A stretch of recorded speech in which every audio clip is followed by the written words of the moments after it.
Yeah, this is not a wrap, fellas. It was really nothing. It was just a lip with like a curvy downhill.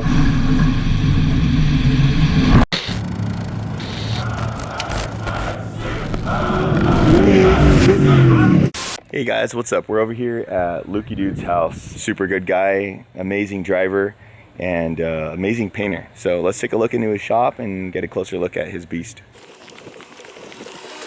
Hey, what's up? What's up, dude? Sorry, I figured this would be the best way to start it. Oh yeah, no, you're good. Come on, brother. Luke, good to see you, my friend. Always such a good time to see you guys. Man, I absolutely love what you did with the truck.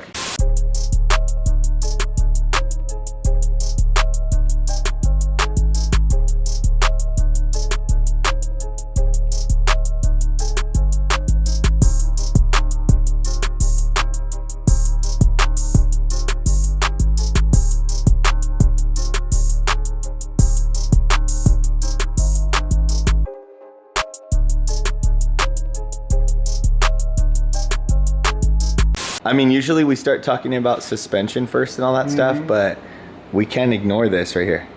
Yeah, this is not a wrap, fellas. This is not a wrap. Not a wrap. It's okay. Like number one thing. Everybody's like, oh, I'm gonna get that wrap. So yeah. So I do like custom paint, auto body work, collision work for a living. So I actually took some time and painted this. It looks amazing, man. I mean, set off this, I'm in trouble. Oh my God, I hope not. I remember when we posted this, it caught fire. Everybody was just so pumped on this, and it definitely has that 90s vibes. Yeah, I don't know why like the Dixie Cup vibes been going on lately. I think what it is, I've tried to I think it takes you back. I think it makes you think and you're like, oh, where did I see that before? Yeah. It's like Taco Bell cups, brother. Taco Bell.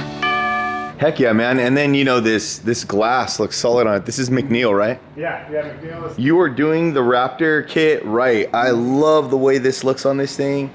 I mean, the body lines look so rad. It looks good. I know some people hate on Raptor conversions, but this is amazing. It's just all proportionate. You know, it's wide without making it look funny. I mean, I don't know. It looks sick. Really good. It's a good looking kit. Absolutely, man. I mean, and those boys are kind of artists, man, because like I don't know if you know how they do that, but they take a stock Ranger, foam it all, make a mold, fiberglass, and so they have to like, this is all done by hand. Like, it's pretty cool. Like, all the shape of this is somebody's eye carving that, basically. It's like carving a piece of wood. Right. Yeah. So the process itself is just, there's an art to it. Yeah, right. There's an art to it. It's sculpting.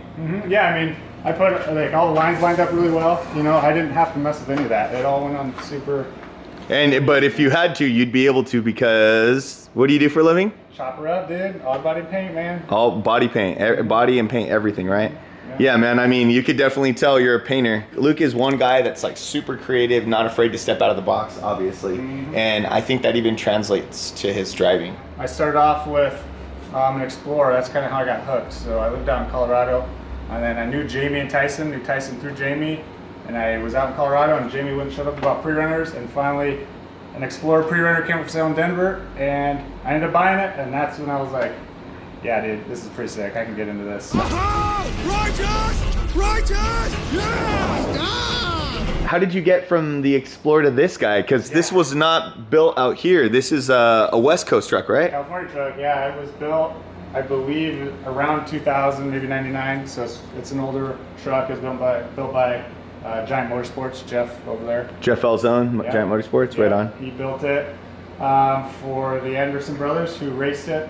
So I believe it was Class 7. It was basically 1450, just V6, right? Is that correct? So yeah. Class 7 open. Okay. It's kind of like the 1450 class, but it's more of like I think you have to use like the stock frame rails in it. Yeah. You know what I mean? Yep, I think you're right, actually. Like stock up travel, but that's not stock up travel right there. Nope, so they probably modified it after or something, right? Yeah, I'm not sure. Like I've never raced. That's kind of been my bucket list goal, is to actually do a race with this thing. You know. We got to get you out there, brother. Oh, I'd love it. We'll find one cool race to do. That's pretty chill. I traded my 1969 SS Chevelle for it. You traded an SS Chevelle for this? All right, okay. I did a lot of like thinking about it and asking my friends, and they're like, "Don't do it, man." Yeah. So much like, I'm like, whatever, man. Like, look at this damn truck. Yeah. I had way more fun in this than I could ever imagine. It's more my style, you know. Like, really what you do, what you go to car shows, like, it kind of gets boring. Like, Right. For a while. You're an action guy. You like, you're on the go. You like to do it. How did you get comfortable behind the wheel of jumping and all that stuff? Oh man, I don't know. I started off when I was about 12, started racing BMX, raced for probably 6 years, got all the way up to expert, almost went pro. No way. Yeah. Like rad racing. Yeah, pretty much.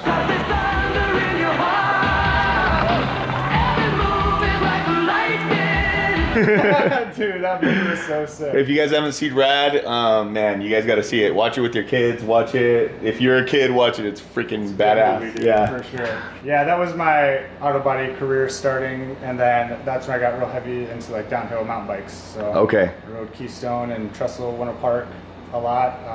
Dang, and those are some wild spots from what I've heard. When I met Tyson online, if you guys seen from like the previous episode, when I found them and they told me where they're from, I've seen some pictures of Luke. These guys out here were taking it to another level. They were jumping their trucks like dirt bikes.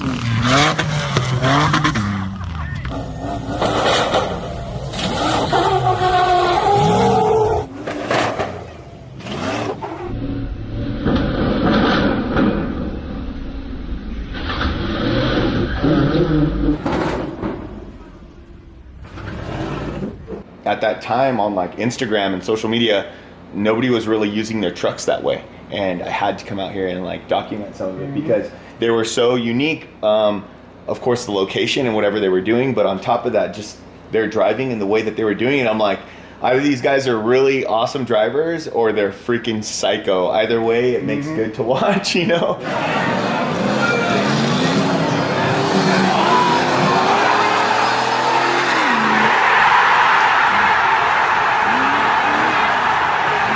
So you traded them for that, you got this thing, and I mean... It was in rough shape. When I got it, it was a full-blown beat-ass race truck. So And then then- I wrecked it right after I got, about a year after I got it, really bad. So I think... Do you have footage of that? I don't know if... Yeah, it's kind of a weird place, but I think we might have a clip of it or footage or something, and hopefully we can cut to that.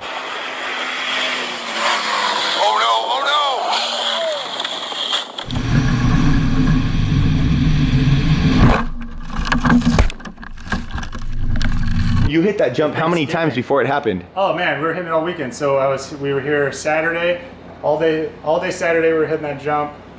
I mean, I probably hit, I don't know. Like 30 a or 40 ton of times. I don't know. Yeah, I can't Yeah, tell. like seriously, like 20, 30 times, huh? Yeah, it was really nothing. It was just kind of like a lip with like a curvy downhill. It was like not even dangerous, really. Good one. It's funny how he says nothing because it's a fat jump, dude. It's like it's not even chill. He's downplaying it. This thing was huge. So you're flying, and then what happened? We came around to the lap. I hit it once, and then I was right next to Tyson. I was over a few more feet than I was because he was next to me. Right. And right when we hit it, the truck kind of like wiggled and then just pitched it hard, and then lawn darted right on the right front, and then did like a half cartwheel. And that was the day we brought you into the crew. That was it. Yeah. That bedside says DA Day 1. Yeah. That was the day I wrecked my truck on that day, and I got a phone call, and I have no idea like off-road scene at all. I don't know who anybody is. Yeah. So then I get introduced to the group chat, and it's like, yo, this is Darren, yo, this is Blake, yo, this is Danny. Yeah, you're like, hi guys. Yo, hey, what's going on, dudes? Luke embeds like the spirit of the team and everything. Obviously, he's an incredibly hard worker and just crushes it. So, you know, just from him driving, we wanted to establish ourselves a little more out here in the Midwest. We felt like Luke was our guy, and then that happened to him. So it's not because you crashed, you got in. It was nothing about that. It was because of who he was. So at that time, we all kind of pulled together and we wanted to help him rebuild. So the guys started using their connections, got him dialed with some seats, some rims, and some other things. But you and guys like Tyson and Rylan and Josh and Neil and all those guys out here in Codeman, like you guys, they're growing the scene out here. They're making it bigger. Every year, like Tyson was saying in his last video, it's growing tremendously. So we can't even keep track of the trucks. We used to be able to count on one hand how many linked trucks there were. I even seen like a linked Yukon or something like that. Or a oh Tahoe. yeah, that super wide thing. That thing's Yeah, crazy. it's So gnarly. there's tons of stuff out here. But man, we could talk about this all day, but let's hop into the truck. Pretty much everything's giant, man. So it's got giant beams. These are the second round. Actually, big shout out to Danny Giannani, who went through the trouble of shipping them out to me and boxing them up. And After the crash, after because I you bent wrecked, the beams. yeah, the beam was like pretty much a taco. So Yeah. he helped me out big time, and it was nice to return the favor fixing his truck this weekend. So Right on. Even Stevens, it works out, man. Yeah. I race series 3.0 bypasses. Nice, and I love how you have them painted too. Yeah, I painted those. So at the time, my truck was that gray, so it all matched. So, but Yeah. that was a good color, like a good general color. If I It's all in the repainted truck. details. It almost seems like a drift car-ish. Well, they were looking like crap. Yeah. And then, so yeah, I mean, we just gave them a quick paint job, and actually it was a huge pain, but whatever. Super solid. So I'm Yeah. sorry. So these are what race series? 3.0 triple bypass. Yep, King and race series. And then you got the 2.5 coilover Prerunner reservoirs. series. Prerunner Yeah. series, right on. I think. Yeah. The spring rate is like 450 over 500, I believe. Okay. Yeah. And then, Nice. Super solid setup, man. Again, this is like everybody's dream setup growing up. And that's what's cool about your truck and Tyson's truck. They are kind of like the old school type of builds, but everybody's still building these things. I want a damn truck like this. I'm sure you guys too. This thing's freaking amazing. We say old school and like old style, but this thing absolutely rips and goes harder than most people. I'm just gonna go out there and say it. I would like I said, I would love to race it and just to see, like, I mean, Shout out to all the racers. Absolutely love racing, but it's financially hard and it's really hard on this guy. I'm hard on it in different ways. So I'm hard on it, like, boom, jumping. once, Yeah, you know? yeah, So, yeah, like, yeah. It takes hard hits, not as often as it might in a race. Like Barstow Yeah. is hell. Yeah, like man. Barstow, Maine, and the rollers.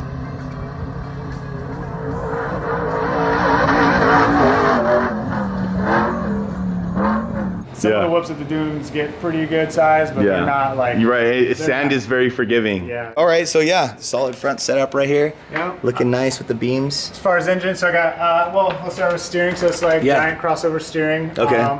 It's got PSC hydraulic assist. which Is this all new right here too? That is the piece I've been having problems with. I keep bending it. And so I'm no fabricator, but I can like copy and paste pretty well. And I've rebuilt it a couple of times. It keeps twisting this arm like that. So I've been talking to Danny. He's like, make one out of chromoly. So I actually have a plated chromoly that I ordered. I just haven't gotten around to it. But I have braced this up. I've welded myself. I actually learned how to TIG weld because of this truck. Oh, really? Yeah, I like went out and bought a Harbor Freight TIG welder.